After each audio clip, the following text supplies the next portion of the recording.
जी मसीह खुदा में आप सबकी सलामती हो। खुदा उनका शुक्र हो। बहुत शुक्रिया पास्टर साहब।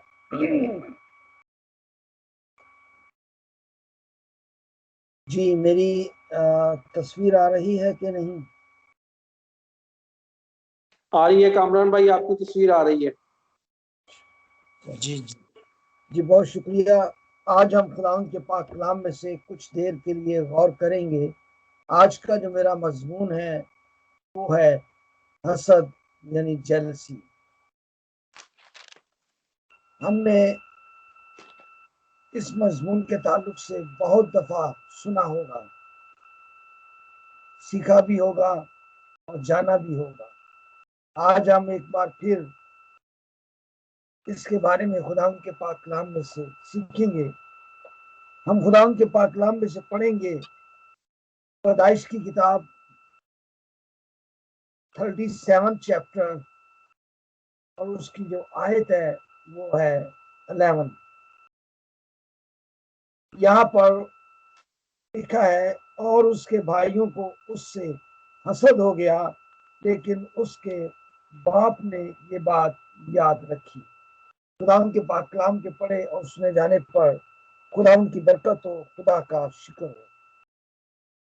अजीजों, आज हम खुदावंद के पाक कलाम में से बुजुर्ग यूसुफ के बारे में जानेंगे कि किस तरह बुजुर्ग यूसुफ के भाइयों ने अपने भाई के साथ हसद किया और क्या क्या जुल्म उसके साथ किए। लेकिन हम ये जानते हैं कि खुदा उसके साथ था। हम जानते हैं कि अगर हम इसकी पिछली आयत में पढ़े तो यहाँ पर बुजुर्ग यूसुफ को दो तरह के ख्वाब आए थे। पहला ख्वाब वो था, वो पूलों का ख्वाब था, यानी कि उसके भाई जो हैं वो उसे फूलों की सूरत में क्या कर रहे हैं, सजदा कर रहे हैं। अब ये सारा कुछ जो है ये खुदा की तरफ से था। खुदा उसे ख्वाब में वो सब कुछ दिखा रहा था जो मुस्तकबिल में होने वाला था। लेकिन उसके भाई इस बात को नहीं समझते थे, नहीं जानते थे। वो उससे क्या करने लगे, हसद करने लगे कि ये हमारा भाई जो हमसे छोटा है और हम इसे जो है वो सजदा कर रहे हैं, इसकी ताजीम कर रहे हैं। उनके दिलों में क्या आ गया, हसद आ गया। वो हसद से भर गए। और हम जानते हैं अजीजों, जब इंसान के अंदर किसी दूसरे इंसान के लिए हसद पैदा हो जाता है तो वहीं से ही गुनाह जो है वो उसकी इब्तिदा हो जाती है। गुनाह जो है वो आस्ता आस्ता उनकी जिंदगी में आना शुरू हो जाता है, क्योंकि हसद एक ऐसी चीज है जो इंसान को इंसान नहीं रहने देती है, बल्कि उसके तमाम इखलाकियात को, उसकी तमाम तरह सी मुस्बत सोचों को जो वो रखता था हसद करने से पहले, उनको वो मनफी में बदल देती है। वो सोच जो है वो फौरन मनफी में बदल जाती है और वो शख्स उस शख्स के बारे में बहुत से ऐसे पूरे मंसूबे बनाना शुरू कर देता है कि ताकि वो किसी तरह भी उसको नुकसान पहुंचाए। इसी तरह इसके भाइयों ने भी इसके साथ ऐसा ही किया। फिर दूसरा ख्वाब भी उसने देखा और वहां पर सूरज, चांद, सितारे, यानी कि बुजुर्ग याकूब और उसकी माँ उसको क्या कर रहे हैं, सजदा कर रहे हैं। यानी कि एक और ख्वाब जो है वो उसकी जिंदगी में खुदा ने उसे दिखाया। और ये सब जो है ये सब आने वाले वक्त की तरफ निशानदही कर रहा। लेकिन उसके भाई जब वो उनके पास आता है तो वो आपस में क्या करते हैं, सलाह करते हैं कि क्यों ना इस ख्वाबों को देखने वाले को हम कत्ल कर दें। यहां से उन्होंने गुनाह की तरफ अपने आप को राग़ब कर लिया। शैतान ने उनके दिल में इस बात को डाला कि ये तुम्हारा भाई होकर और तुम इसे सजदा कर रहे हो। जब इब्लीस हमारी जिंदगियों में आ जाता है तो अजीजों, इस तरह के लातादाद ख्यालात, लातादाद सोचे जो है वो हमारी जिंदगी में आना शुरू हो जाती है। उन्होंने तो उसे मारना चाहा, लेकिन खुदा ने उसे बचा लिया। क्यों? क्योंकि उसकी जिंदगी में जो अगला मंसूबा था उसको खुदा ने क्या करना था, पूरा करना था। आज भी हम देखते हैं कि इस मौजूदा दुनिया में इस तरह के तमाम वाकयात जो हैं वो रूनुमा होते हैं। भाई भाई का दुश्मन हो जाता है, बहन बहन की दुश्मन हो जाती है, और इन सब के पीछे सिर्फ एक ही कारण है और वो है हसद, जेलसी। जब हम हसद को अपनी जिंदगी में आने देते हैं तो अजीजों, इस तरह के तमाम जो है वो काम हमारी जिंदगी में सरजद होते हैं। फिर हम देखते हैं पैदाइश की किताब में 4 बाब और उसकी 8 आयत में हाबल और काहिन की कहानी भी हम बहुत ही खूबसूरत तरीके से जानते हैं कि खुदा ने काहिन के हदिये को कबूल ना किया, बल्कि हाबल के हदिये को कबूल किया। और जब खुदा ने उसके हदिये को कबूल ना किया तो उसके दिल में क्या आ गया, गुस्सा आ गया। वो हसद से भर गया कि खुदा ने मेरे हदिये को क्यों नहीं कबूल किया। तो क्या हुआ? अगर हम पढ़ें तो यहाँ पर लिखा है वाज़िह तौर पर कि काहिन ने क्या किया। पैदाइश 4 बाब और उसकी 8 आयत में लिखा है, और काहिन ने अपने भाई हाबल को कुछ कहा, और जब वो दोनों खेत में थे तो यूं हुआ कि काहिन ने अपने भाई हाबल पर हमला किया और उसे कत्ल कर डाला। यहाँ देखें कि हसद ने किस तरह एक बहुत बड़ा गुनाह जो है वो काहिन से सरजद करवाया। गुस्से में आकर, हसद में आकर उसने अपने ही भाई को क्या कर दिया, कत्ल कर दिया। आज हम देखते हैं कि अगर कोई शख्स तरक्की कर रहा है, अगर कोई भाई तरक्की कर रहा है, आगे बढ़ रहा है, तो उसका जो भाई है वो फौरन उससे हसद करना शुरू कर देगा, अपने दिल में उसके लिए हसद रखना शुरू कर देगा, और वो उसकी कामयाबी के रास्ते में रोड़े अटकाना शुरू कर देगा, उसे किसी ना किसी तरह से परेशान करना शुरू कर देगा, रुकावटें डालना शुरू कर देगा कि ये तरक्की क्यों कर रहा है, ये आगे क्यों बढ़ रहा है,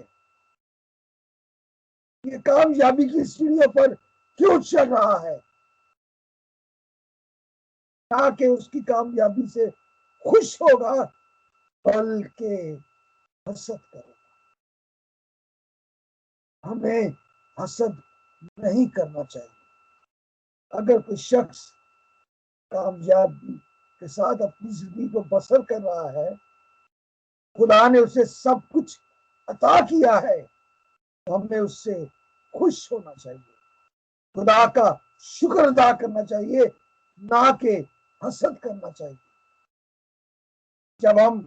जब मैं पाकिस्तान में था और स्कूल जाया करता था तो हम बस पर जाया करते थे, तो अक्सर बसों में एक मिसरा लिखा हुआ होता था और हम उसे पढ़ते थे। वहां पर लिखा होता था हसद ना कर बल्कि मेहनत कर। हमें हसद नहीं करना चाहिए, हमें मेहनत करनी चाहिए। हम भी मेहनत के साथ कामयाबी को हासिल कर सकते हैं। अगर हम मेहनत करेंगे तो खुदा हमें भी कामयाबी अता करेगा। खुदा क्या कहता है कि तू हीला कर और वसीला मैं पैदा करूंगा। अगर हम हीला ही नहीं करते, हाथ पांव नहीं चलाते, हाथ पांव नहीं मारते, तो किस तरह हम कामयाबी को हासिल कर सकते?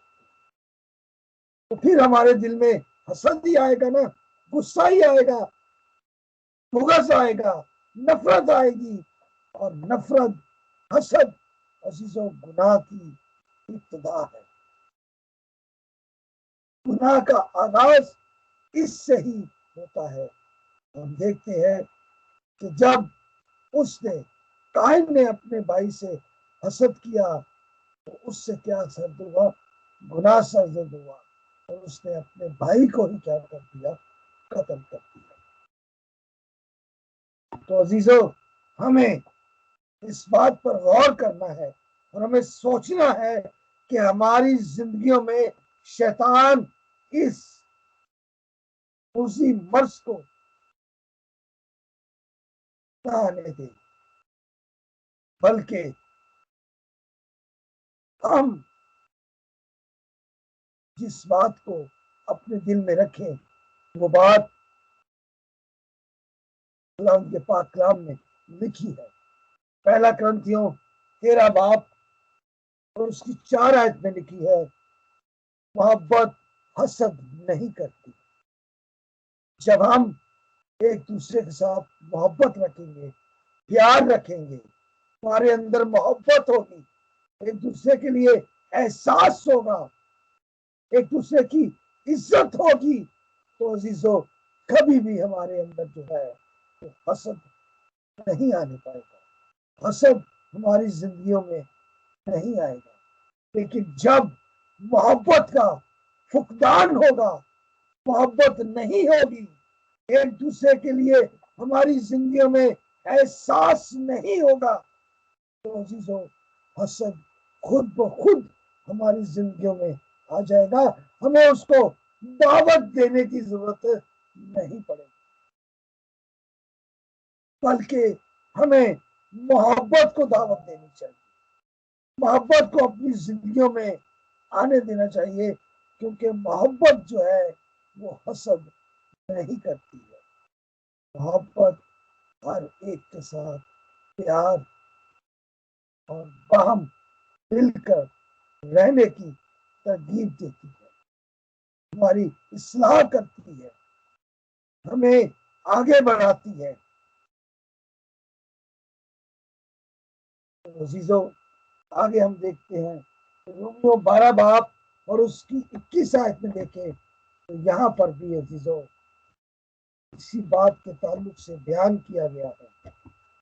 रोमियो 12 बाब और उसकी 21 आयत देखते हैं, यहाँ पर खुदा के बंदा पौलुस क्या बयान करता है।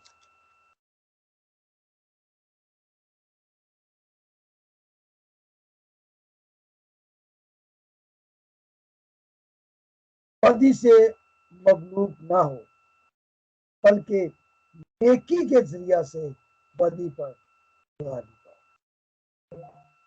यहाँ पर खुदा का बंदा कितनी प्यारी बात जो है वो हमसे कर रहा है।